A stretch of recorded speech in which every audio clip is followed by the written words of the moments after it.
so congested. There has never been a more obvious sell. There's a huge edge to be gained by looking into things like this. With the hype, it's only going one way. He's still too cheap. How can you not love fantasy football?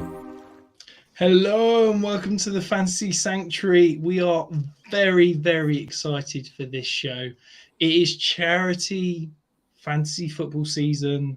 There are charity leagues going all over the fantasy Twitter sphere, but it all started with one, Tom, the Scott Fish Bowl, the big one. We're kicking off the drafts this Friday. How are you feeling about it all? I mean, this contest, it's always a privilege to be involved in this. You know, obviously it's bigger than ever. There's 3,300 teams this year, and Scott and the team at Fantasy It Cares, they do such a good job trying to get as many people in as possible. And if you're not in, there's lots of other good fantasy charity contests you should be in, like, you know, the JTT Cup, the Warrior Bowl, 5-yard rushes charity contest. There's loads of them. You don't even have to look far to find them this year. But yeah, I mean, there's something very special about Scott Fish Bowl. It's iconic, and I know you're drafting live on Friday. I'm in a slow draft, so there's just so many little different twists and turns that are going to make the next few weeks very exciting.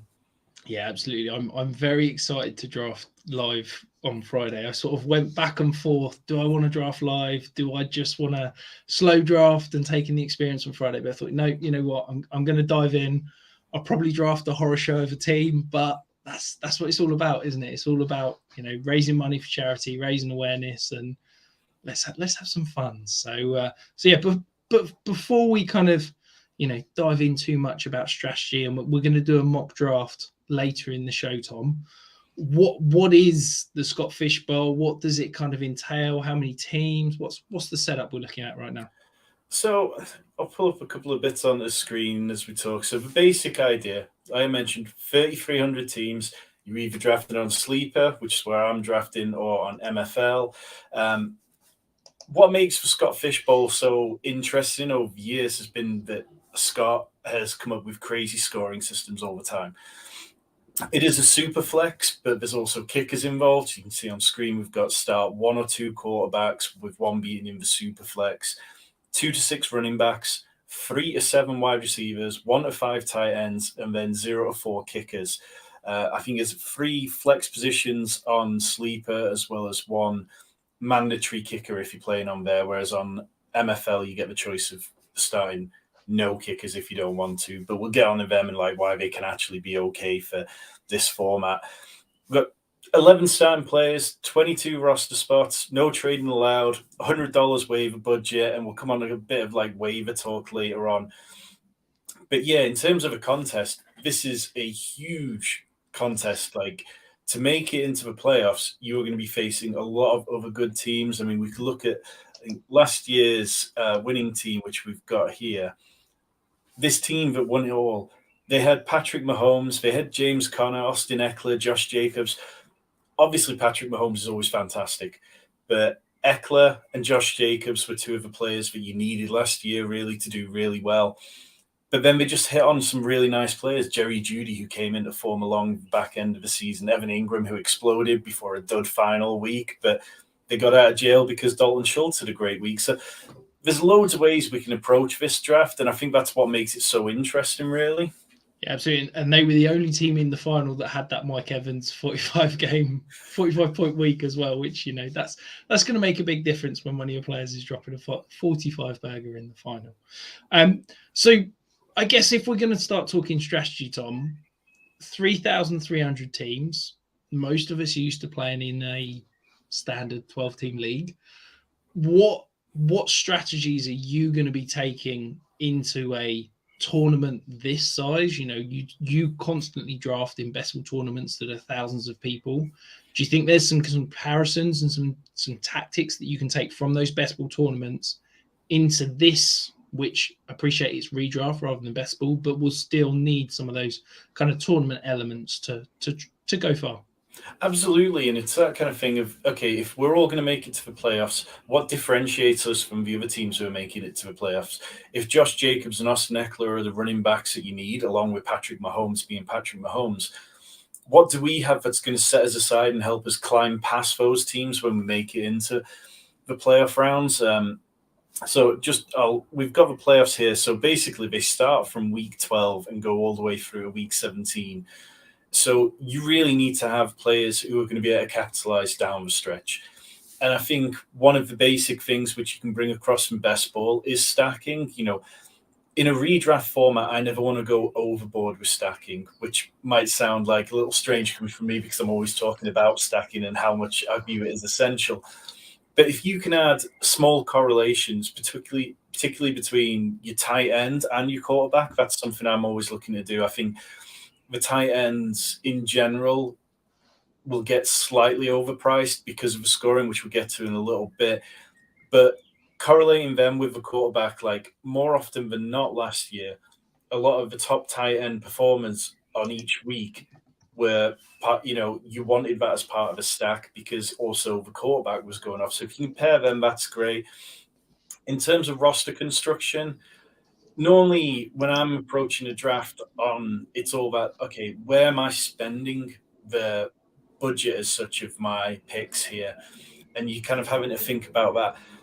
But in redraft, obviously, waivers plays such a big form of it. Like, I'm completely ready to leave the draft weak at a single position. Maybe that's running back, maybe that's tight end, or even kickers. Kickers one that stands out because so often we see camp battles where kickers change and get moved around and stuff. So I think you can definitely keep that in mind and be aggressive with the first waiver run, which takes place before the season starts. So yeah, there's a lot like that. I mean, obviously you kind of come in from, you're a dynasty guy first and foremost, but you've played in a lot of these charity leagues over the last few years. Is that what kind of stands out to yourself, Rich, about that sort of stuff?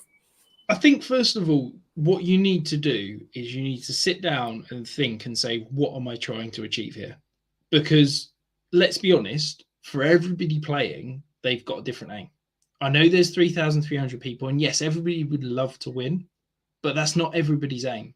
I think of my first year in the Scott Fish Bowl, my aim was just to make the playoffs because to me, that was right. I can hold my head up high. I've made the playoffs. That's respectable.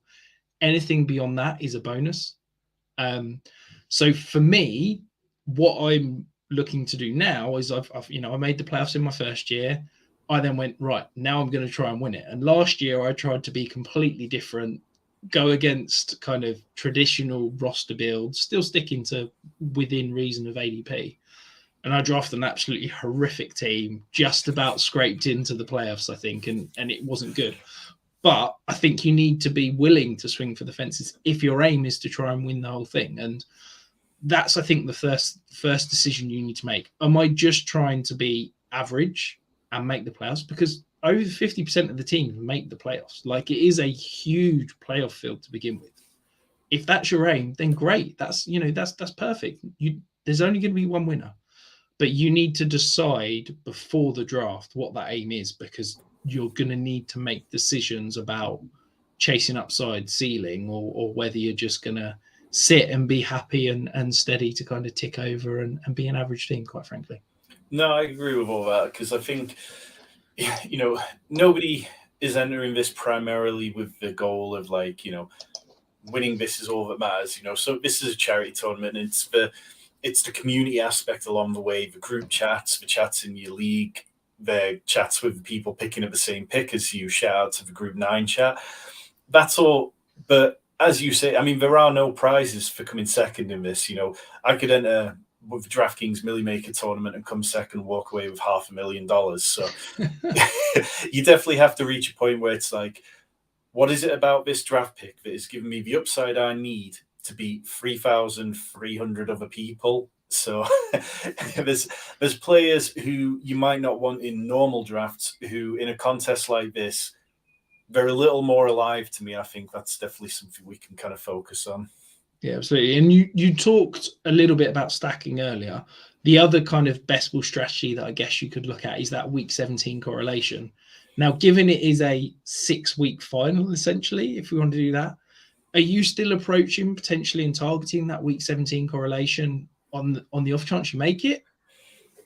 I think there's little things that you can look at with week 17 correlations and playoff correlations in general. Like pull open the schedule, leave it to one side, and just look for the teams who kind of like, if you've started your draft with 2 or 3 players, okay, is it going to break any ties if I get to this player further down and they've got a really nice matchup in their sort of the playoff finals? The Titans and the Texans play each other in both week 15 and week 17.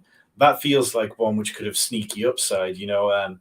There's lots of little bits like that. Like the Ravens play the Dolphins in week 17. The last time they played each other at the beginning of last season, it absolutely exploded. So you can use stuff like that for little correlations along the way and just breaking ties. But also it's interesting thing to think about during the season with your waivers to say, okay, I'm not looking for this week. I'm looking for in 3 weeks' time. I'm pretty sure I'm going to have made the playoffs. What should I start building for the playoffs now? Because, like you said, 50% of the field makes the playoffs. So if we know that, then let's start once we're kind of looking like we're safe, let's start putting some of our waiver budget towards that, and let's start just tracking players who have friendly stuff where it's like, okay, I really would like exposure to that. Bill's asking how many to stack with a quarterback, just one, or okay to stack wide receiver and tight end. On certain offenses, definitely. And I think, the ones that are really desirable and able to power both a wide receiver and a tight end of good quality, definitely. I mean, if you want to stack Jalen Hurts with AJ Brown and Dallas Goedert, I'm never going to tell you not to do that. I think, it's impossible to stack Patrick Mahomes with Travis Kelce based on current ADP going on in mocks. But there are lots of stacks where, yeah, you could do that. And then if you want to add an extra wide receiver, definitely. I wouldn't, as you get down to the less high power offenses, it's not something I'd actively chase. I'd be looking at small stacks of just quarterback and one pass catcher typically. Yeah, I agree. I think that given the redraft format, I think that you could be kind of susceptible to overstacking. So I really like multiple one stacks, if that makes sense. If I can stack both as my quarterbacks, I'd be really happy. But I think outside of those truly elite offenses, I wouldn't be chasing. I'm trying to think of a less interesting stack. Kirk Cousins, Justin Jefferson, TJ Hawkinson. I probably wouldn't be that interested in that stack because I don't think Kirk Cousins is going to be good enough to consistently sustain elite production from Justin Jefferson and TJ Hawkinson. Well, I mean, let's segue from that into the scoring because that kind of is definitely a good part here because the scoring is so different to what a lot of people will be used to. So you can see on the screen here, we've got quarterbacks at 6-point passing touchdowns. They get 0.1 points per completion, 0.1s per first down, 1 point for 25 yards passing, which is pretty standard, and then 2 point per 2-point conversion. The big difference is that there's no negative scoring this year. So if you played in this last year, if you played in the year before, when quarterbacks turned the ball over, there were a lot of negative issues there. Has that changed how you're going to approach the quarterback position this year, Rich? I know last year you kind of felt like Aaron Rodgers was undervalued. I feel like Aaron Rodgers is undervalued every year. I think that might be a potential issue for me. I think that it's definitely made me more interested in boom bust type players. Somebody, Jameis Winston 2-3 years ago would have been absolutely incredible. Someone like Daniel Jones, I think, is really interesting because he does turn the ball over a high amount, and we see a lot of fumbles out of him. And if we're removing those negative points, I think that there's more appeal, more kind of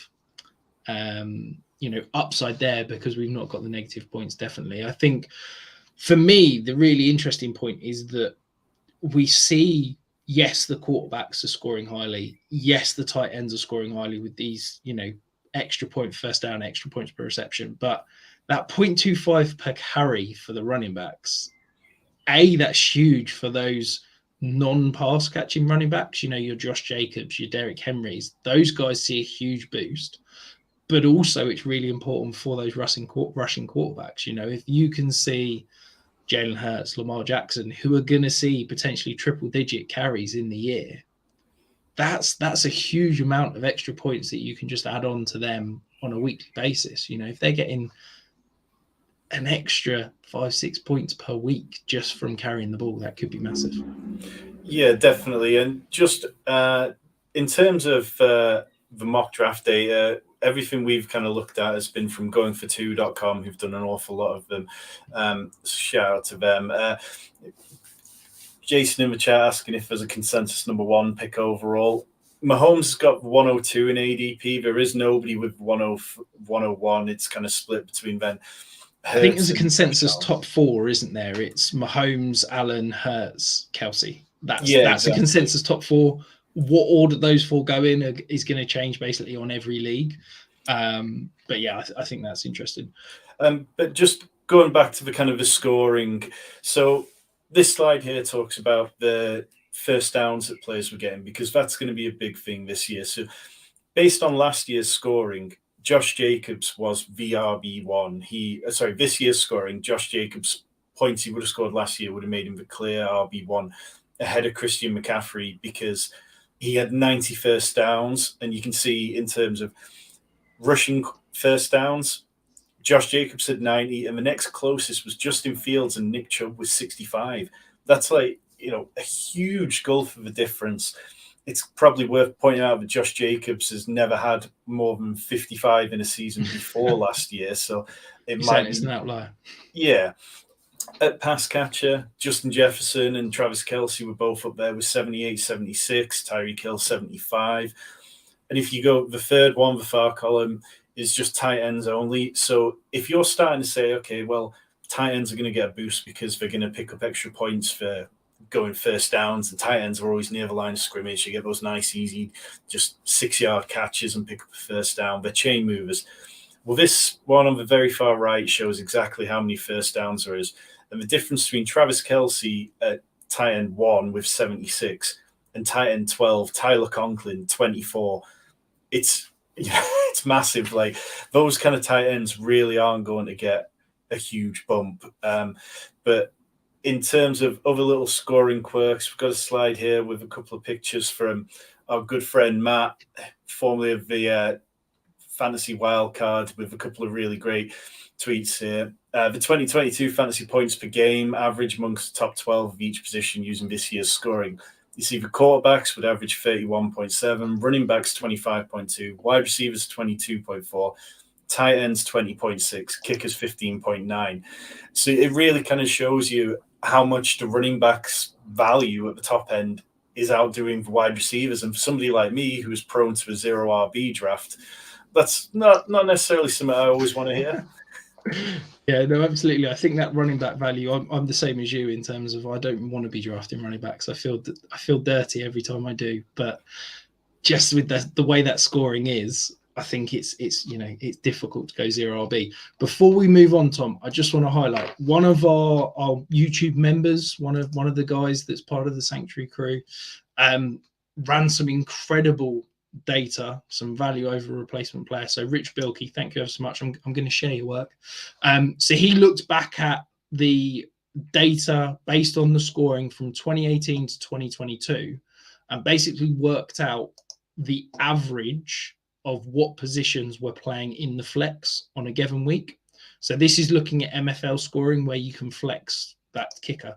So an average week saw 12 quarterbacks. So basically there was always 2 quarterbacks starting in everyone's flex on average. You wouldn't be shocked because there's no negative scoring. There was 10 running backs, 4 wide receivers, 6 tight ends, and then 16 kickers. So to give you a highlight of overall, so on an average week, you're starting 24 quarterbacks, 34 running backs, 41 wide receivers, 18 tight ends, and 16 kickers. So you can see just there how normally you and I, we preach constantly about wide receivers. If you're only starting 40 wide receivers each week, it just highlights the value is significantly decreased at wide receiver compared to all those other positions. We're not going to dive into too much more. We're going to get into the mock draft soon and keep talking strategy. But I'll just share one other thing, bit of stuff that I've been putting out there is these team stacking charts. So each one of them, this is based on going for twos ADP again.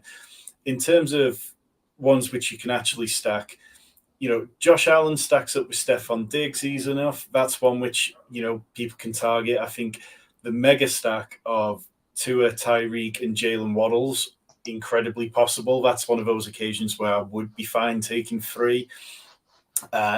If we look down sort of like at some of the others, the Bengals, it's going to be impossible, I would say, to get Jamar Chase and Joe Burrow. If you find yourself in a situation where that's even remotely possible, I'd start dancing around the room. I think that's one which just won't happen. The same for Patrick Mahomes and Travis Kelce. But there's lots of other ones which could be just as explosive, like the Chargers. Again, it would be very easy to stack up Justin Herbert with at least 2 of his pass catches if you wanted to go down that route. Jalen Hurts stacks up fine with A.J. Brown, and you could even fit Devonta Smith into that in the 4th round. So, yeah, there's lots of little ones. I think you've just got to play it carefully depending on what the offense is. Like, looking at the Lions, if you want to stack Jared Goff with Amon-Ra St. Brown and then Sam Laporta, I think you're going to probably have some iffy weeks at tight end. But, yeah, there's an awful lot of good stuff that there's a lot of good stuff out there. John Supowitz of Fantasy Pros wrote a really nice article, which is down in the comments below. If you haven't already checked that out, he's got some really nice points about this contest. But I think we should get into the mock draft unless you've got anything else to add in, Rich. The only thing I'm going to say, 32 people watching live, not enough thumbs up. If you're watching live and you've not hit that thumbs up, do us a favor. Just one little click. That's all you got to do.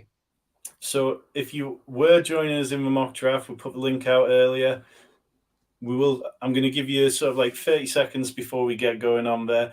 We did put this out first into our Fantasy Sanctuary Discord. If you'd like to join that, you can join from 99 pence a month. Loads of great people in there, loads of great conversations about charity leagues, DFS, best ball, dynasty.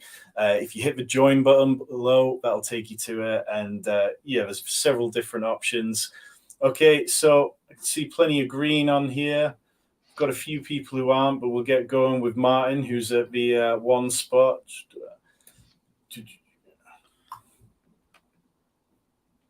Away we go. So, Rich, you're picking at pick 11. I'm picking at pick 9. Do you always find yourself picking at the back end when you've got this 3rd round reversal? Yeah, pretty much. I think I've picked 11 every year. Well, the last 3 years, certainly in Scott Fishbowl. This year it was difficult because I was having to pick where I was drafting before the scoring or anything like that was announced. So, yeah, maybe if I knew the scoring, I probably would have gone for one of those top 4 picks, but it was kind of already in the books and was unable to change it. So, yeah, happy with the value you get on the 3rd round reversal, but tough to not be one of those top 4 options, is it? Yeah, that was kind of my feeling. I've been the 9th pick for the last 2 years before this, and I've made the playoffs in both years I've played in it, so I kind of feel obliged to stick with what's worked and stay at the 9th spot. But then when the scoring came out and I realised there was very little chance of me getting my guy Lamar Jackson, it was a difficult one. We've got Liam on auto pick with Justin Jefferson. That's possibly a little higher than we might see him go, but that's okay. He's about 7-8 in ADP, isn't he? So it's not too horrendous that we need to change it, I guess. Yeah. If anybody is in here and wants to give Liam a nudge in the UK Scott Fishbowl chat that the draft has started, feel free to. We see Travis Kelce go up at 1-5 to Matt, and then Lamar Jackson, Joe Burrow goes. I'm 1 pick away after Rich Bilkey, who was in my high rule division last year, and we had a lot of good chats about playing Zelda at the same time, talking strategy. I will be going with Justin Herbert here. I think that you can definitely make an argument for Christian McCaffrey or Jamar Chase. I also like another player who I'm not going to talk about there because I think there's a reasonable chance he'll come back to me. Rich, 1 pick before you. What do you think here? So I've kind of, in my head, I've already written off the top 7 quarterbacks. I've already written off Travis Kelce, and I was writing off the top 3 running backs, which I thought would all kind of be gone before me. But for me, I've said I'd love 2 of Chase, Cup, Andrews, Trevor Lawrence. Trevor Lawrence has just gone there. I can't quite believe that no running back has gone, given the way that we've said about running back scoring. So I'm going to take the running back, and I'm going to go Christian McCaffrey right here. Yeah, I think like that's one thing I keep seeing in chats is people saying, I can't let Christian McCaffrey go past me. But with this scoring where the first down plodders are rewarded like a little bit more than the pass catching running backs, do you feel I'll let you make your pick and then you can circle back to that. So I feel like I might be sniping you here. So if I do apologize, but just given the value over replacement, we talked about tight ends consistently. I've got to go Mark Andrews. I think that he has got the potential to absolutely overproduce this value compared to pretty much anyone else in the draft. Well, that's okay, because that's not where I was going. I was going with Cooper Kupp, who is my wide receiver 2 this season in my redraft and best ball rankings. We saw him last year, even when the Rams were a complete dumpster fire, he was still the wide receiver 2 in points per game. I think that there's a very easy scenario to envisage where he becomes the wide receiver 1 this year. I think that because he gets used all over the field, I feel like the picking up first downs is going to actually benefit him a lot, because, of course, we didn't see him on that list of players who picked up the most first downs because he was out injured for a decent portion of the season. But, yeah, I've got plenty of faith in Cooper Kupp, and I'm quite happy to start my draft with Justin Herbert and Cooper Kupp. If you are in the chat as well as drafting alongside us, let us know how you're feeling about this first 2 rounds. See whether Liam pops back up in time to take his pick. So far, there's been there's been a lack of second quarterbacks gone. We've seen those kind of top 8 go, but that next tier hasn't even been sniffed at all. Are you surprised that there's not more teams going quarterback to start drafts, given what we've said about the upside of potential quarterback scoring? I always feel like if you start a draft quarterback in Superflex, you're always chasing your tail for the rest of the draft. It becomes very difficult, because say you take a wide receiver in the 3rd round, then running back gets a bit messy by the 4th round. Or if you take a running back, then the quality of wide receiver really drops off midway sort of through the 4th this year. So I understand it, and I've looked at enough data in best ball contests to say that going quarterback's never a particularly great idea. So I'm okay with it. I'm a little surprised we didn't see slightly more. Martin, who's at the 101, taking Tua. He's a Dolphins fan. He's about to get hit with a 3rd round reversal. So that pick really makes sense. I think, the quality that will come back to him will be quite a bit of a drop off.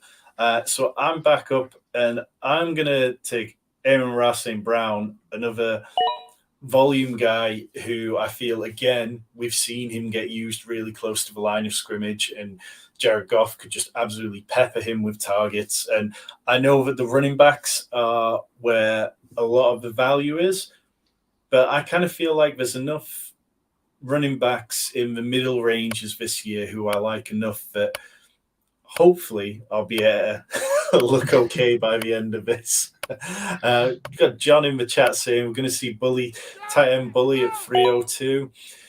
Yeah, I think it would have been. I thought about it, but I couldn't risk having no quarterbacks by 4-11. I think that to me is too much of a risk, not leaving the first 4 rounds basically with some sort of quarterback. I think, look, if Dak makes it back to me in the 3rd round of the live draft on Friday, I'm going to be running that sticker up to the board so fast, because I think he should be potentially an early 2nd round pick. So, yeah, very, very happy to grab him in the 3rd there. So if Dak had gone, how tempted would you have been to go a different way with that one? Obviously Anthony Richardson's the next quarterback off the board to Matt, picking up the 105, who's now got a Kelsey Taylor Richardson start.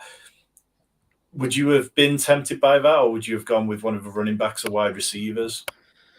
I think I'd have had to have a really long, hard think about it, because I'd have basically been thinking, do I go CeeDee Lamb? Do I go bully tight end and go TJ Hawkinson? Or do I do what I see as a reach and grab a Daniel Jones, Kirk Cousins, Geno Smith?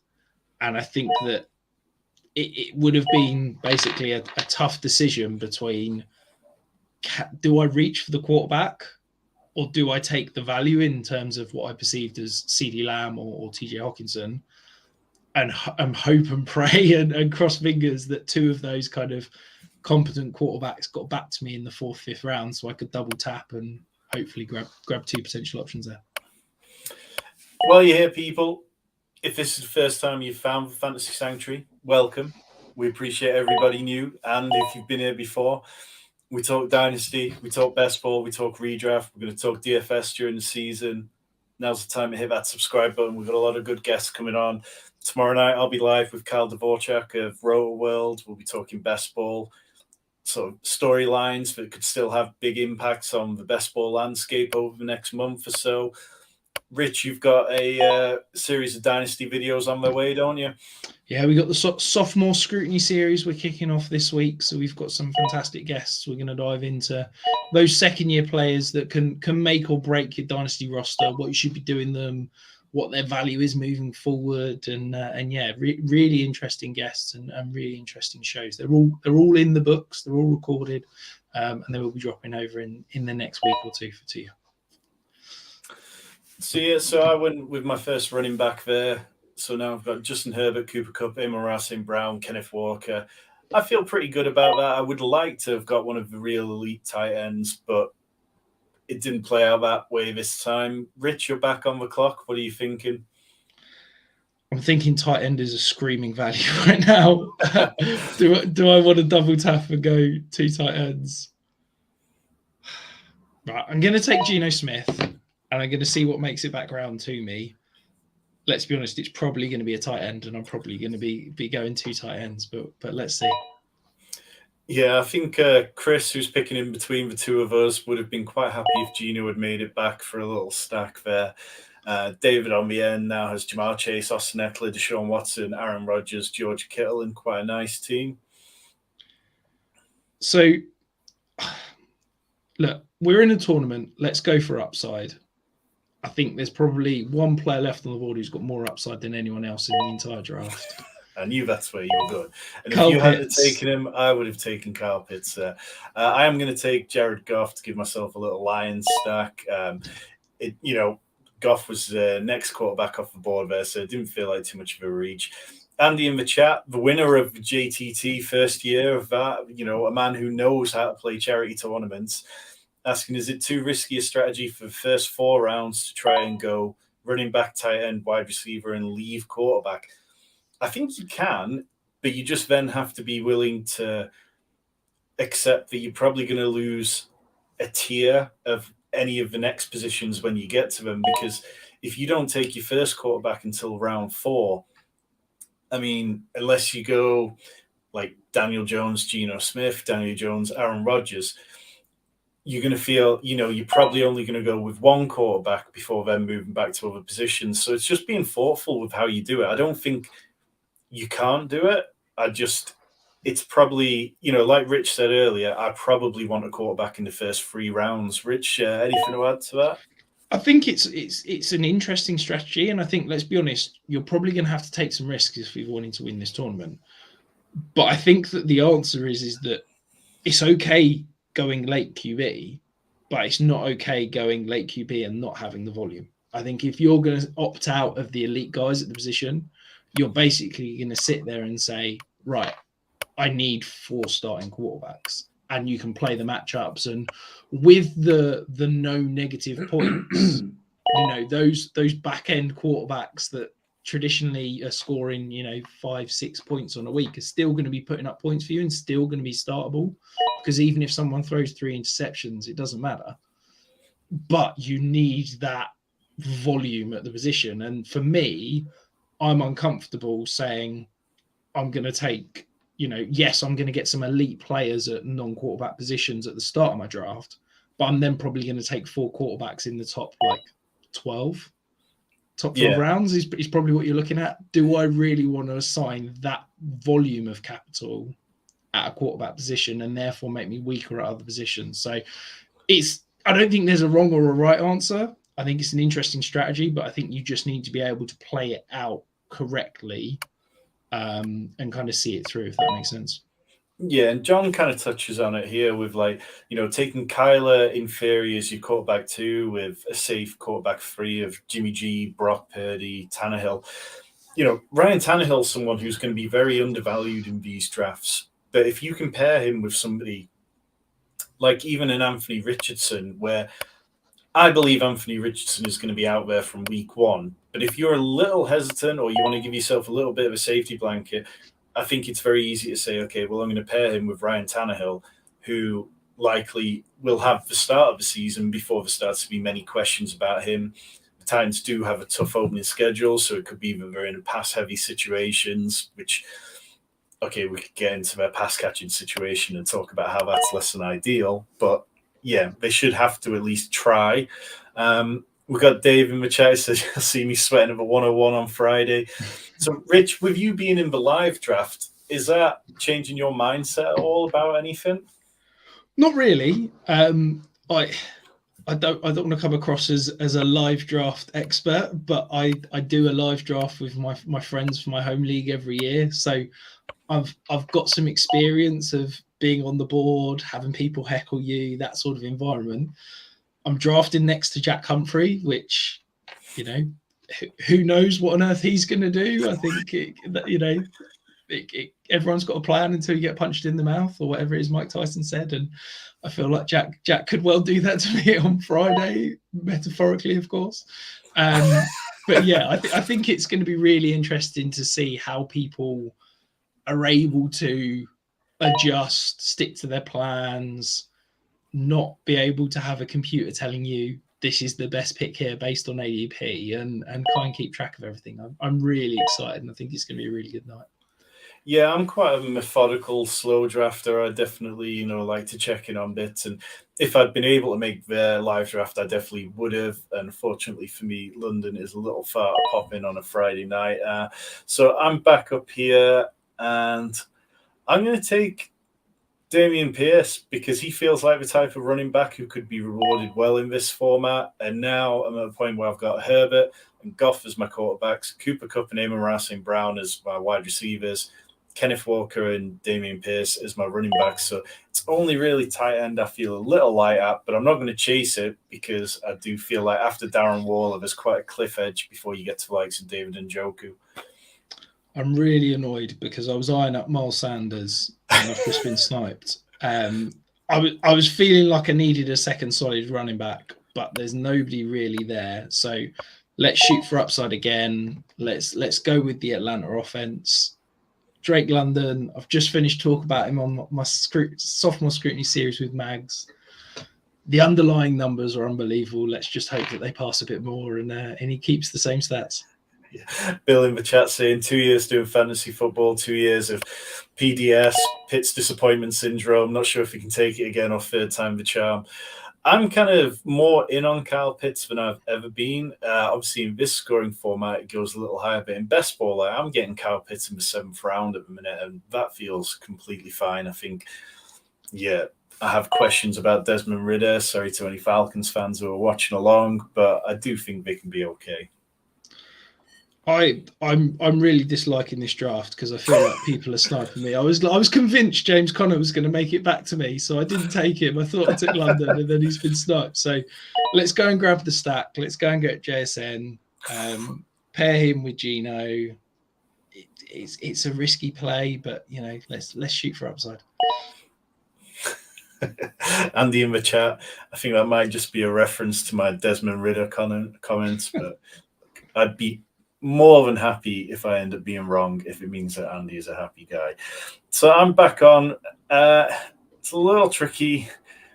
I'm going to go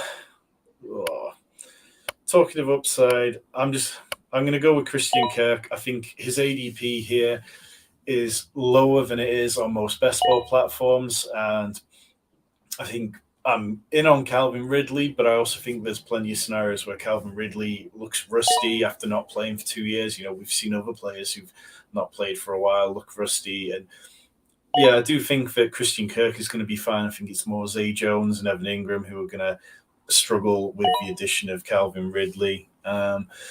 But yeah, so far through 7 rounds, I mean, your team, Rich, you've got Christian McCaffrey, Mark Andrews, Dak Prescott, Geno Smith, Kyle Pitts, Drake London, Jackson Smith and Jigba. feels pretty good. Mine, Justin Herbert, Cooper Kupp, Amon-Ra St. Brown, Kenneth Walker, Jared Goff, Damian Pearson, Christian Kirk. Nothing too much, but it's feeling like this feels quite shaky at the moment. I'm quite happy with how things are playing out. Yeah, absolutely. I think running back has fallen off a cliff now, though. I think after James Conner in that 6th round, I'm just looking at, other guys available.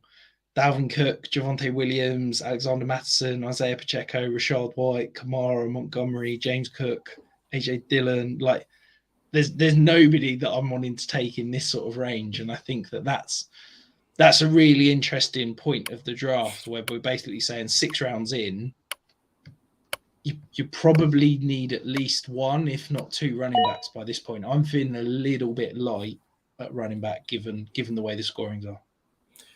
Yeah, I think that's fair. I think even for people like me who are quite happy to start drafts 0 RB or 0 RB, it's just not the year for it. There is a cliff edge, as you kind of mentioned. I think there's a few players left on the board who I'd be okay with having as my running back 2 at a real push.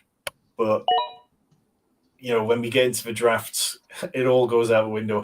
For as much as we're working off the Scott Fishbowl scoring here, things change pretty quickly. Like, one of the advantages of being in a slow draft in theory is that you'll have more time to react to news over the next couple of weeks. But yeah, I don't know. I don't think we're going to get too much in the early portions of July unless we're talking about players who get injured when they're not actually with the club.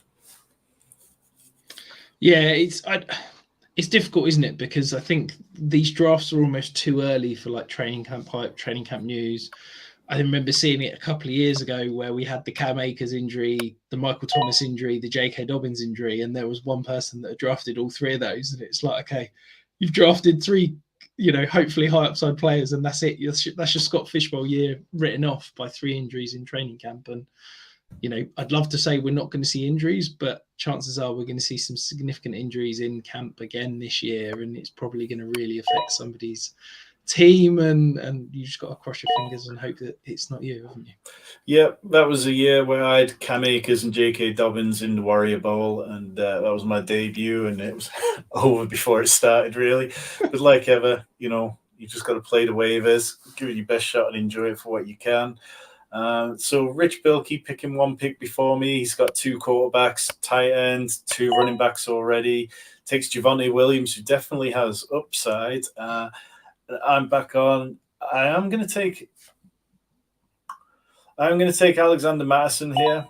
I think, we're talking about a player who potentially has a 3-down workload, and I would have taken him ahead of Rashad White on best ball. He's going in like the 5th rounds. We did a draft last week where we kind of talked a little bit about how high he was going. I know you were a little wary of that. What do you think about him here in the sort of late 8th round? I think that's fantastic value at this point in the draft. I think, 4th, 5th round, I'm nervous, but 8th round, as I said, running back falls off a cliff. So yeah, I'm happy there. I was getting nervy. I was going to get sniped again, but I'm going to go Isaiah Pacheco. I think that, look, there's not many options in that Chiefs backfield. I think that they showed the faith they have in him by not bringing in a competent option. No, I don't think he's going to be a fantasy superstar, but I think he's going to get the bulk of the carries on 1st and 2nd down, and I think there's going to be some decent 1st down options for him, hopefully, should we say. Yeah, I think Pacheco, for me, he's not a fantastic running back, but he's good, and he's got the volume at the minute, and he has a clear path to volume in an offense that we know are going to score a lot of points. I see you take Jahan Dotson there, who I would have taken if he'd made it back to me, but I'm not tilting. I'm definitely not tilting. He screams into the clouds. Andy in the chat asking Evan Ingram, what do you think the odds are that he's going to be able to repeat last season? I'll make my pick and then I'll come back to it. Or Rich, you can start talking about it if you like. Yeah, I think it's difficult to say that he's going to repeat last season because I think there's some numbers suggesting that last year's production was unsustainable. But I think that offense is going to take another step forward. I think Trevor Lawrence, to me, is on the path to superstardom. I think we're going to be talking about Trevor Lawrence as, a top 5 quarterback by this time next year. both in fantasy but also in terms of the NFL. And I think that Evan Ingram's going to be along for the ride in that offense. There are obviously now more mouths to feed. I think we're probably going to see a slightly reduced target share, but I think there's going to be some boom weeks. I think he's still going to be a weapon in and around the red zone. And let's be honest, when he's been healthy, he's been really good for fantasy. And I think that people are very quick to pass him, onto a scrap heap and not enjoy what he has been. But actually, if you look at it, when he's been healthy, he's been very, very useful. Yeah, I think that's all fair. I think it's the thing with Evan Ingram I kind of remember is that it was only for a few weeks really where he exploded. There was plenty of points earlier on in the season where he wasn't really doing enough. So it'd be nice to see him find a level of consistency where you could start him each week with some faith in him, because I don't think that was true for all of last year. But he's somebody. I just find his price just a little too high. I mean, in this one, he goes in the 7th round ahead of Pat Fryermuth, David Njoku. And I'm not sure that Evan Ingram's particularly any more of a good bet than either of those guys. So, yeah, no offense to Matt, who's picking out of 107, who picked him up. I'm sure he's enjoying me here, just slating his pick. But I took CJ Stroud with mine. I became only the third team in the draft to take a third quarterback. Martin had the 101 pick, had 3. He had Hurts, Tagovailoa, and Kenny Pickett, as well as David at the back end, who had Deshaun Watson, Aaron Rodgers, and Bryce Young. I just felt like there was going to be a run soon of quarterbacks, and with Jared Goff as my QB2, I didn't want to get left behind on that. So since then, it into existence, Tom. Well, since then, we saw Anthony picking out 106, who took Tannehill as his QB3. We saw Liam picking out 104, take Sam Howell as his QB3. And then we see Dan, who's picking out of 103, take Trey Lance as his second quarterback. So I feel like Dan was definitely feeling the sweat as those quarterbacks came off the board before him. How much when you see a run like that on quarterbacks, do you manage to stick positionally, or are you just bowing to it and accepting the quarterback run? I'm value over everything, Tom. You know that I'm always going to be value over everything. If quarterbacks start flying off the board, hopefully I've put myself in a position where I don't need to panic and react, and I can sit back and absorb value in other positions. But if I was in Dan's situation there where I only had one quarterback, I'd probably have been panicking, grabbing another one as well. So I took Gabe Davis with my pick there. So we're in the 10th round. I know everybody got burned with Gabe Davis last year. I know, I've heard all the stuff, he's just fancy MVS, or not particularly fancy MVS. But I think 10th round Gabe Davis for the wide receiver 2 on the Bills is absolutely a price I'm willing to pay, particularly when we know that last year he dealt with a high ankle sprain for most of the season. And if he's healthy this year, if the Bills don't bring in DeAndre Hopkins, which certainly looks like the case at the minute, then I'm ready to roll the dice on him again. You're one pick away, Rich. What are you thinking here? I don't want to say who I've very much got a target. Let's just say it's to complete a stack. So yeah, I'm going to go Desmond Ridder. I've gone all in on the Atlanta offense. I've got Kyle Pitts. I've got Drake London. Hopefully, if those two are going to ball out, then Desmond Ridder is going to be the one to help them get there. I think if I can mention my pick before, I know we talked about it on the live stream last week. Alvin Kamara feels like a value in the 10th rounds. I know that potentially he's going to miss 6 weeks, but I'm happy taking a guy that's going to play for half a season that's got the upside of Kamara in the 10th round as my RB3, that I can hopefully, cobble together enough production to get me to a point where the playoffs start in week 12.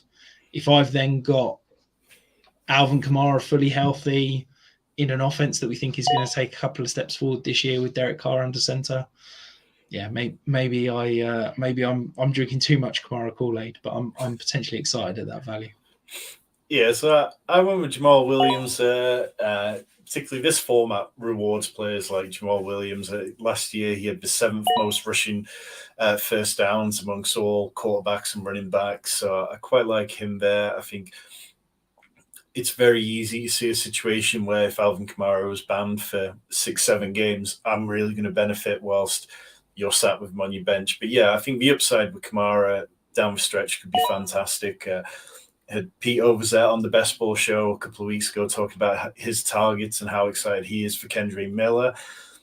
And that kind of Saints backfield is one of the big question marks for me. I think there's a few teams like that, like the Bears backfield, the Dolphins backfield, where right now there's opportunity and ambiguity. And every year we find this, and every year by the time we get into kind of training camps, it becomes a little more obvious who the starters are going to be. And right now is the time to take shots on players like that. Yeah, definitely. I think it's the right sort of person. Well, I'm glad Andy's obviously a smart guy. He's picking the right guy. It's interesting, Tom. We're coming to the back end of the 11th rounds. Obviously, the kicker question is starting to float around. At what point are you starting to consider kicker as a viable strategy? We've seen the points. Some of the elite guys are putting up, 20 plus points on a week. It is absolutely wild, the scoring this year. Is this a point where you're starting to potentially consider taking one of those kickers? Yeah, so I mean, what you're saying there about kickers get 3.7 points for converting an extra point, which is madness. Like my home league is on NFL still. We play with kickers, we play with defense. It's very traditional kind of scoring like that. And there you get 1 point when your kicker gets an extra point. Like that's how much kickers should get. Here, 3.7. We are going to see some massive weeks from kickers. But in single quarterback drafts, I don't like being the first person to take a quarterback first. And here in this format, I don't like being the first person to take a kicker. Even, being a massive Ravens homer like I am, I'm not going to take Justin Tucker first because I think quite often the opportunity cost of doing so isn't worth it.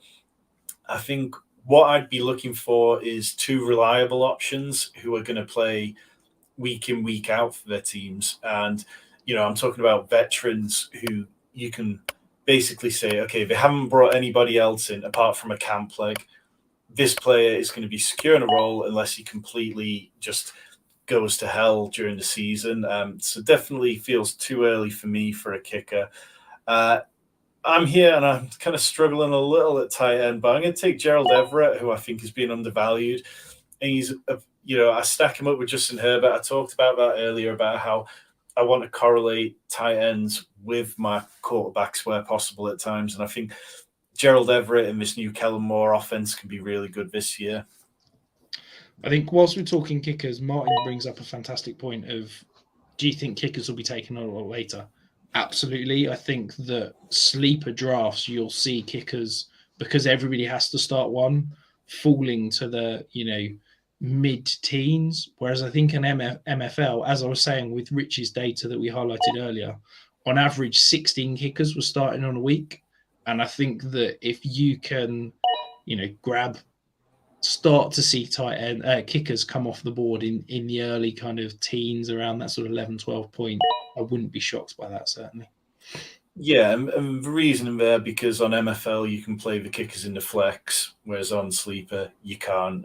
So it definitely changes the value of them slightly. I've played on formats with kickers like FFPCs, Classic Leagues, which are 28 roster spots, and the kicker run can always be a bit daunting because you'll see teams suddenly have two good options and you've got nobody, and it can be a bit tricky. But I'm not going to sweat kickers. That's a problem for someone else. I think this goes back to your waiver strategy talk earlier of there's some really interesting offenses that haven't got a nailed on kicker yet. Dallas is an offense that we're expecting to score a lot of points this year. They've not decided who their kicker is. I think they're going to have. I don't think they've even got one on the roster at the moment. They're going to have competition in camp. If you can pick up the Dallas kicker potentially for cheap, before week 1 of the season and not have to spend any draft capital on that player, you could have a top 10 kicker for basically free. So yeah, and again, I mean, I'm not sure whether you even have to draft a kicker on one of these formats. That's something I hadn't checked out, but I'm sure you probably don't. Most leagues, that's not something where you have to draft them. And if you don't have to draft a kicker, why not just let that position ride until through training camp? And then if you need to spend 10% of your budget on a kicker at that point, whilst dropping a player who's, completely faded during training camp, that's something I'd be open to. Yeah, no, definitely. And I think you can take a lottery ticket on a running back that could see an injury in front of him or something like that has the chance to massively boom in value. Whereas, let's be honest, a kicker is probably going to be the same value at week 1 of the season as they are at the time you're drafting them. Yeah, so just a heads up to everybody drafting here, we are going to call this at the end of the 15th round. So we're going to go through 2 more rounds. Then we'll talk a little bit about where the teams are. Obviously, your actual drafts will be 22 rounds, but what's always interesting is how these first 10 to 15 rounds play out, really. The back end players, I'm not sure anybody really needs to be talking about like wide receiver threes on different offenses, but by all means, if you've got questions about players who are going in the 18th, 19th round, drop them into the Fantasy Sanctuary DMs, jump in our Discord. We'll more than happily answer any of those questions. But yeah, do stick around to the end to kind of hear. We'll talk through each of the teams and what we feel are the teams in this draft that we'd be really pleased with. So a few picks away.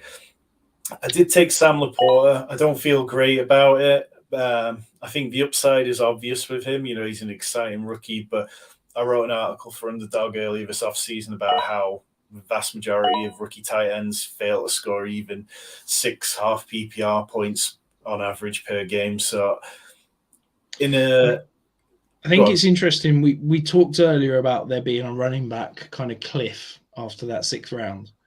It felt, just looking at the board, it felt like there's definitely a wide receiver cliff after that 13th. So you see the likes of Odell Beckham go off the board.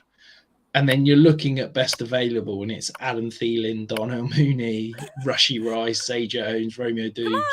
Like, it's the cliff is very much there, and there's no receivers that I find particularly appealing at this point in the draft. No, I'm going to take Juwan Johnson, and now I feel like I've shored up my tight end, which did feel like a bit of a weakness, but now it's to a point where I feel confident that Juwan Johnson will be getting good points to start the season, and I can be a bit more relaxed about Sam Laporta. But yeah, it makes me feel much better hearing you annoyed about that, Rich. He literally was circled in my queue. That was the guy I was taking. I thought maybe this is, some notes for people drafting. His sleeper ADP is way too low. That's a real steal there, and I think he was a screaming value at that point on the board. Yeah, he's somebody I've been drafting bits of in best ball. I think people are kind of worried about the Taysom Hill effect and stuff, and obviously a different quarterback. But Juwan Johnson just was fantastic last year. I mean, if you're talking about a tight end who scored 7 touchdowns last season, kind of only behind Kittle and Kelsey, I think. Well, that's a player that normally we hype up. I can get him 3 rounds later than Dalton Kincaid. I can get him, 4 or 5 rounds later than Cole Kmet. I'm all over that every time. I'm properly shook here because I've just been sniped yet again. Michael Gallup looking to complete the stack. Thought I could risk him coming round. Grab Jeff Wilson. I feel like Chris and David, I need to go and have a long chat with about stealing my players because that's incredibly infuriating right there. So this is my last pick here. It's not particularly great. Definitely not feeling like anyone's too fun. I will take Nico Collins, so I think his sleeper ADP is a little bit lower than we're kind of seeing on a lot of redraft platforms, a lot of best ball sites. We're seeing him kind of creeping up into the 13th round. Gives me that kind of stack with CJ Stroud, that if the two of them do catch lightning in a bottle, I can kind of like just tap into that a little. And as my wide receiver 5, I'm okay with Nico Collins. As a late round strategy here, Tom, are you targeting any particular positions in the potential that they could boom, or are you just continuing to go best player available as we head into the kind of later teens and 2020 rounds? I think it depends on how you started your draft. So, if you started with a player early on, somebody like, if you've got players like Dalvin Cook, or, if you've got players like Javonte Williams, where it's entirely possible those players might not be on the field at the start of the season, then it's trying to find ways to compensate for that. If you've got what you think is a very safe starting lineup, barring injury, say like Matt's team where he's got Travis Kelce and then he's got Jonathan Taylor, Garrett Wilson, Deebo Samuel, those kind of players in that situation, I think you can say, all right, now I just need real upside players. I can look for the rookies who I don't necessarily need them to hit, but if they do hit, then I can suddenly start putting them into the lineup. I think that's kind of fair. How about you, Rich? You feel like that's a fair sort of evaluation of it? Yeah, I think I'm always looking to complement my starting lineup, if that makes sense. If I've gone running back heavy, I'll probably lean more wide receiver in those later rounds, and vice versa. For example, with me, I've already got 3 starting quarterbacks. I've gone 2 elite tight ends early, so I'm probably opting out of those positions later on in the draft. But yeah, I'm leaning always for upside, whether that's a case of drafting rookies or drafting guys that have got the potential to break out, rather than, I can't imagine myself drafting much Adam Thielen, for example. No, Adam Thielen's on the do not draft list for me. We've got Martin in the chat saying, do you think Taysom Hill will do well in this because of rushing first down points? I think Taysom Hill's going to do really well. I'm just not sure when you'll know when to start Taysom Hill. It's always tricky trying to predict that because it seems sometimes the Saints don't even know when to start him.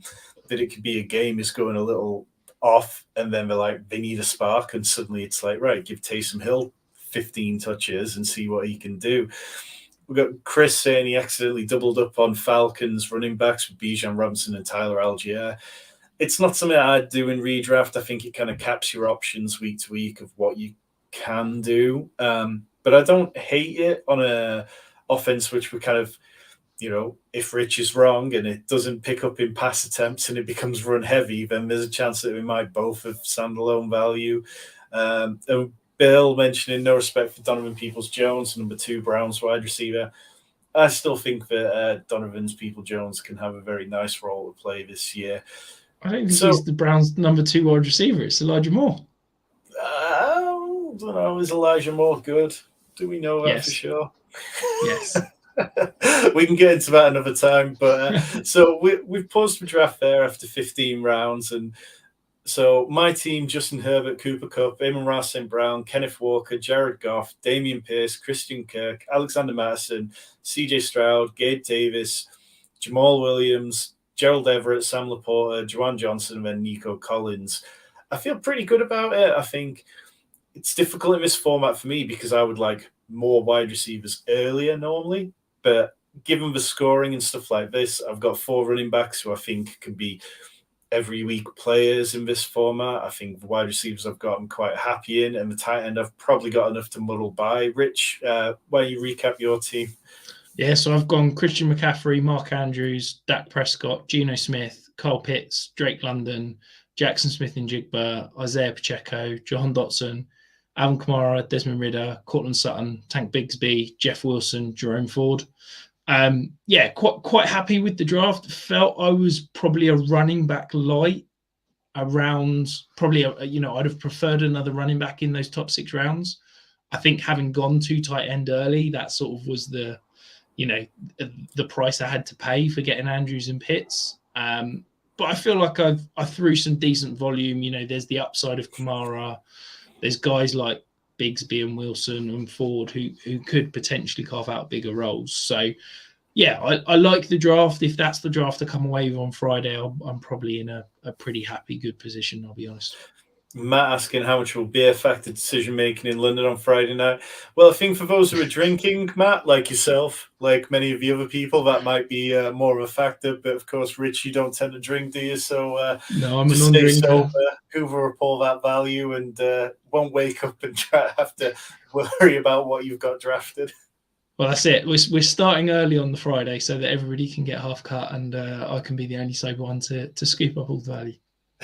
In terms of the other teams in the draft, is there any which you look at now and you go, that's a team I'd be really happy with? I don't want to give Matt a compliment, but I quite like Matt's draft in terms of Burrow. He's got decent quarterbacks in Burrow, Carr. There's the potential upside of Will Levis at the end. I think he's got a really nice three-piece running back room in Jacobs, Etienne, Dobbins, and then he's got some huge upside. So obviously Jalen Waddle we know is a stud. Tyler Lockett outperforms his ADP every single year. And then if you're looking for upside, Michael Thomas, former wide receiver 1 overall, Rashad Bateman, still believe in the talent. So yeah, that stands out to me as an interesting build, and I think he's got a good balanced upside team there. What about yourself? Yeah, I definitely agree with that. Matt's team. I mean, Matt made the finals last year, so he knows what he's doing. He's a smart guy and always has a habit of building teams, which I feel very good about. I think you look at Matt at the 107s team with Joe Burrow, Josh Jacobs, Jalen Waddle, Travis Etienne, and J.K. Dobbins. I think Etienne and Dobbins are two players who could look like screaming values if they hit their upside scenarios. If they don't, he's going to really struggle at running back. But kind of leaning into that, I think that's definitely a team I like. I think Martin at the 101 with Jalen Hurts and Tua, I mean, those two could be both top 5 quarterbacks easily. Ramondre and Tony Pollard could easily be top 5 running backs. So I think there's plenty of upside there. The wide receiver heavy drafter in me just feels a little bit iffy about Quentin Johnston being your wide receiver 3, but I feel that's what I'm having to almost retrain my brain, because that's it. I looked at that team and thought, I love the running backs, I love the quarterbacks, I like the tight end pairing of a safe and steady Higbee with the upside of a Okonkwo. I like some of those late round dart throws in Penny and Warren. You know that I love the Deontay Johnson pick, but it's like it needs more wide receivers, but maybe in this scoring it doesn't. Yeah, that's what's going to be very fun about seeing your draft on Friday night and then all the other drafts when they kick off, and being able to follow along the ADP of everyone and seeing which draft is the one where the last person to take a wide receiver for, all those kind of great little bits that make Scott Fishbowl what it is really. And it's just so enjoyable. Any other bits of wisdom to drop in before we leave, Rich?